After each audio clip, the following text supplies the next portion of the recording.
Hello! Have you got the F75 faults coming up on your Vaillant or Glowworm boiler? In this video I'm going to show you exactly what you need to do to hopefully get your boiler back up and running again if you got the F75 fault. I'm also going to explain what it's for and why it may be coming up on your boiler, because the F75 is not just a safety fault, it's there to protect your boiler. Hopefully by the time you get to the end of this video you'll then be able to make an educated decision on whether you want to call a gas registered engineer to come and take a look at your boiler. Just a quick overview, the F75 fault is most commonly caused by the internal pressure sensor. These internal pressure sensors regularly become faulty, and so I am regularly replacing them. Now I'll go into this in more detail in the video, but you might be one of the unlucky ones who have a faulty pump or pressure vessel, because both of these will also give you the F75 fault. Of course, I've made videos on how I go about changing a pressure sensor, the pump and a pressure vessel, and you'll find those in the cards above now and of course down in the description. But you will also find other useful links to other videos which I've made. Right, now let's show you how to hopefully get your boiler back up and running again. So here's my Vaillant boiler and we can see it says F75 on the display. Now with this particular boiler, the pressure sensor has actually become stuck. So I'll show you what we need to do first. Now whenever you get an F75 fault, the only way to get your boiler working again is to press the reset button, and that's a picture of a flame with a cross on it. So now the boiler is reset, and now we can see if it's going to operate okay or whether that F75 fault is going to come back again. I've got the central heating turned on, so the boiler is now trying to fire up. Now not every reset button is in the same position, as you can see on this newer Vaillant boiler here. And on the Vaillant EcoFit Pure boilers, we need to press and hold that reset button for 5 seconds to get the boiler to reset. Now back to our boiler again, you can see that in the display we have the radiator symbol that indicates that the central heating is on. The pump is coming on, showing that the boiler is running the pump and trying to bring on the central heating. Now like I said in my introduction, this F75 fault is to do with the pressure in the boiler. Now your boiler may have the pressure showing in the display, but if not, we press the minus button, it shows us the pressure reading in our boiler. If you have a newer Vaillant boiler where the display looks like this, we need to press a button to light the display up, then we press the button underneath the radiator, then press it again to show us exactly how much pressure is in our boiler. We've also got this indicator on the side here, showing us exactly how much water is in the system. I like to call that a tank, and the black on it indicates how much water is in the system. And you can see this one is half full, which is round about 1.5 bar, which is where you want it. All the Vaillant and Glowworm boilers are looking for an increase in pressure whenever the pump runs. So we can see in the display here it says 2 bar, and then we can see and hear the pump come on. And when the pump runs, we should see the pressure increase between 0.1 and 0.4 of a bar. If the pressure reading doesn't change, then the boiler will trip out with an F75 fault. And there we go, this boiler has locked out again and showing us F75 in the display. So the boiler has stopped working. And that's because the pressure didn't change when the pump came on.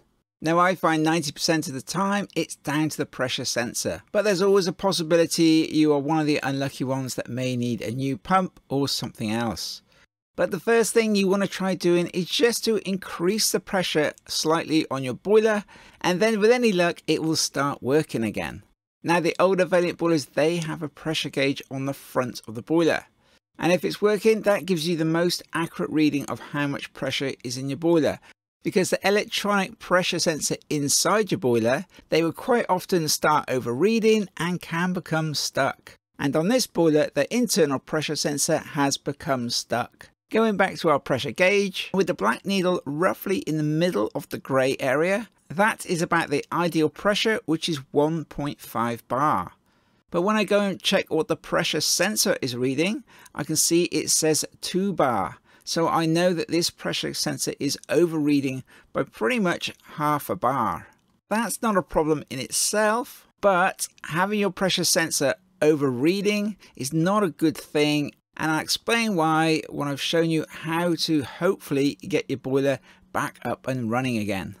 So what we need to do is to increase the pressure in our boiler by topping it up a bit. Now on this Vaillant Ecotech Plus, we have the valves underneath, and we can just turn both of these to add some more pressure to the system. On the Ecotech Pros, we'll need to use the filling loop to add a little bit more pressure.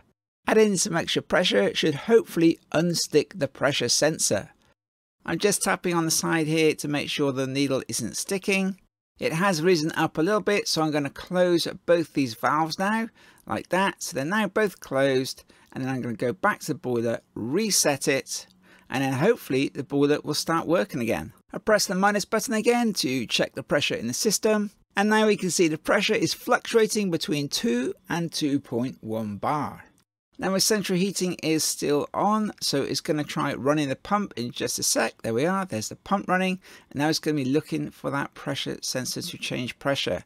Now even if it just changes by 0.1 of a bar, that will be enough for it to come on. And there we go, look, the gas valve has now opened up and the flame is in the corner of the display. So just increasing the pressure a tiny bit has got this boiler back up and running again.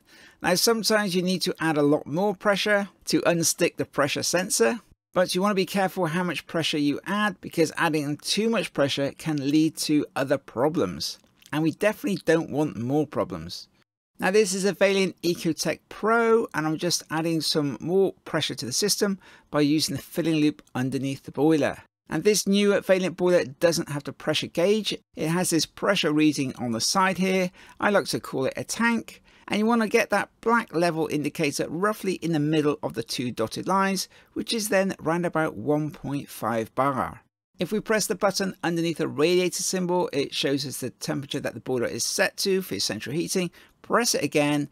It then gives you the exact pressure that this pressure sensor is reading. Pressing the button underneath the back arrow will take us back to the normal display. On the Vaillant EcoFit Pure, the filling loop is slightly different. It's underneath the boiler again, and it's these two black handles just here that we are looking for. Opening up both these valves will let some more pressure go into the system. So I've opened that one, then I open this one, and then whenever you top the pressure, always just keep an eye on that pressure gauge just to make sure that you don't over pressurize your boiler. And there you go, you can see the pressure there rising up as I top it up to 1.5 bar. And there we go. Just before I show you the other most common reason I find for boilers tripping out with that F75, let me quickly introduce myself. My name is Mark Ballard and I've been a gas registered engineer for nearly 30 years. The aim of my channel is to help you with your central heating and your plumbing. If you find this video at all useful, then please give me that little bit of feedback by clicking on that thumbs up or the subscribe. You can ring on the bell if you want to receive a notification, and of course you can share the video with your friends. If you visit my website, I've categorized all my videos and products and parts that I recommend so you can easily find what you're looking for. And I'd like to say a really big thank you to everybody who's bought me a cup of coffee and left me a donation in my Toolbox fund. It's really appreciated and it does really help me to make more videos which will hopefully help you. This next part of the video is the other most common reason I find boilers will be tripping out with that F75 fault. Now quite often I will visit homes where the pressure in the system has actually dropped right down to zero. But you can see in the tank and the pressure reading that we have 1.6 bar of pressure in the boiler. When I go and look at the internal pressure gauge, I can see that it is reading 0. So the black needle is right down at its lowest setting, so there is absolutely no pressure at all in this boiler. And that's why this homeowner had the hot water going hot and cold and central heating not working very well, because basically there's hardly any water in the boiler. And she noticed that the boiler had started making all sorts of weird noises, and that's because it is pumping air and water around the boiler until it finally tripped out with the F75 fault. And that's because there's not enough water in the boiler for it to continue operating. Obviously, running your boiler with no water in it is incredibly bad for your boiler. But the boiler should have tripped out a long time ago with an F22 fault to protect the boiler when the pressure gets too low, like you can see on this boiler here. So why didn't the boiler trip out with an F22 fault? Well, that's because the pressure sensor is overreading, telling the boiler it has pressure in it when it actually has no pressure at all. So the boiler protection fault of F22 is no longer working whenever the pressure sensors start overreading by over 0.4 of a bar. Now, like the first situation where you had that stuck sensor, with this one where there's no water in the boiler, it's just a case of topping the boiler back up again. But the same again, we don't want to put too much pressure in the boiler and over pressurize it. So just be careful, but adding a little bit of pressure should get the boiler back up and running again. So what should be done if you're getting this F75 fault? Well, the best thing to do is to replace the pressure sensor. Obviously, you're going to need to call a gas registered engineer to do this for you because the pressure sensor is inside your boiler. And only gas registered engineers should be taking covers off boilers. The job doesn't take very long, half an hour to an hour, and the job's all done. Here's a pressure sensor that I've just replaced with a new one, and you can see all the black magnetite that's kind of built up and just blocked up the pressure sensor. Don't forget, if you want to know how I go about changing a pressure sensor, you can find that video in the cards above now or down in the description. Now, the F75 fault is not always down to the pressure sensor. It could be that the pump has become faulty, like on this boiler here, and I'm just removing a pump and I'm about to fit a new one. If you want to see how I go about replacing the pump, of course, I made a video on that. I also made a video where the pressure vessel was causing the F75 fault. You can see the vessel is full of water and of course it needed to be replaced. And the last video that I've made on this F75 is where I've replaced the capacitor inside the pump where the pump stopped working. And that is much cheaper than having to replace the entire pump. If you want to watch any of these videos, you find them in the cards above or down in the description, and I'll also leave a playlist at the end of the video. Now, I have tried cleaning pressure sensors out. It does work to a certain extent, but it doesn't take very long, usually before F75 starts coming back on the display. And it'll probably never read 0 again. Like this boiler here, I've just cleaned the pressure sensor and it's still reading 0.6 of a bar. With no pressure in the boiler, it should be coming up with F22 to protect the boiler when it has not got enough water in it. But that fault code is not coming up because the pressure sensor is still overreading by 0.6 of a bar. After replacing the pressure sensor, it's then showing 0 bar and flashing F22. And when I check the internal pressure sensor, we can see that that is also reading 0. So we now know the boiler is working correctly.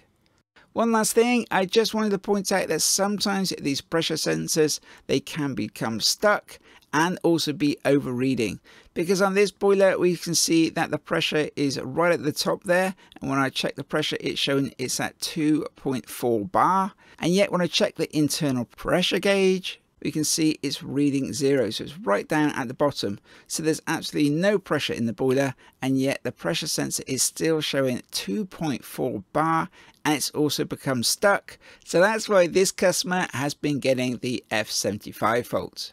Right, that's about it then. So if you want to watch one of my other videos, you can click on the links just here. You can click on subscribe, click on the bell, give me a thumbs up, share me with your friends, and it's always my toolbox friend.